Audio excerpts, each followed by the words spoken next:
رسالة غامضة والاتهامات بتدور حوالين الزوج سر مقتل دينا علاء لاعبة الجودو بنادي سموحة في الإسكندرية. ترى إيه اللي حصل؟ أنا دكتورة هند السرفي ودي قصة النهاردة. شهدت منطقة سموحة بالإسكندرية جريمة مأساوية راح ضحيتها لاعبة الجودو دينا علاء، وجدوها في بيتها مقتولة ب3 رصاصات، وده قدام طفليها التوأم، والتحريات الأولية كلها بتوجه أصابع الاتهام لزوجها وإن هو مرتكب الجريمة.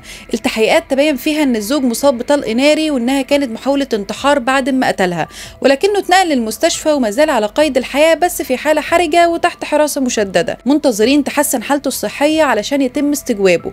أما الطبنجة اللي تم ارتكاب الجريمة بيها اتبعتت للمعمل الكيميائي والأدلة الجنائية، وده لمقارنتها مع فوارغ الطلقات اللي كانت جنب المجني عليها والأعيرة النارية المصابة بيها. وجدير بالذكر إن ال3 طلقات دي كانت ليها مدخل ومخرج في جسد المجني عليها وآثار حروق، ده بيدل على إن إطلاق الأعيرة النارية دي تمت عن مسافة قريبة. بالنسبة لجثة لاعبة الجودو دينا علاء فتم نقلها للطب الشرعي للتشريح ده لمعرفة أسباب الوفاة الدقيقة. صرحت نيابة الرمل أول بالإسكندرية بدفن جثة لاعبة الجودو بنادي سموحة عقب انتهاء الطبيب الشرعي من تشريحها وتسليم الجثمان إلى أسرتها لتشييع جنازتها، وكمان تم استعجال تقرير الطب الشرعي. وجهات التحقيق بتستجوب الشهود والجيران في محاولة لكشف ملابسات الحادث واللي حصل بالظبط، وكانت الأقوال متضاربة بين إن السبب خلاف أسري أو إن الأب كان بيوجه السلاح للطفلين التوأم وهي فادتهم بجسمها فبالتالي الرصاص جه فيها بدلهم. كانت اللاعبة الراحلة دينا علاء نشرت على حسابها على فيسبوك قبل أيام من مقتلها بوست مؤثر أشارت فيه لسؤال غريب من أحد أبنائها اللي قال لها: ماما أنت بعد ما تموتي هنعيش مع جدو وتيتا ولا بابا؟ البوست اعتبره المقربون منها إشارة صادمة قبل وفاتها. مش بس كده، ده قبل أيام من الحادثة كانت منزلة فيديو على التيك توك بتحتفل فيه بذكرى زواجها، منزلة صورتهم على أغنية أنت أعظم إنجازاتي، وكاتبة عنوان الفيديو: ذكرى سنوية سعيدة يا حبيبي بحبك. والمشهد ده اعتبروا المتابعين لحظة حب خالصة حول بعدها لجريمة مأساوية في بيت الزوجية. للعلم هي كانت ليها صفحات على تيك توك وإنستجرام بتنشر عليها محتوى بسيط عن العناية بالبشرة وتنسيقات الملابس. كل فيديوهاتها كانت بتعكس صورة بنت هادية ومستقرة في حياتها، وتعليقات الناس حاليا بقت بتدور بين دعوات وإن علشان نعرف إن مش كل اللي بيتعرض على السوشيال ميديا حقيقي،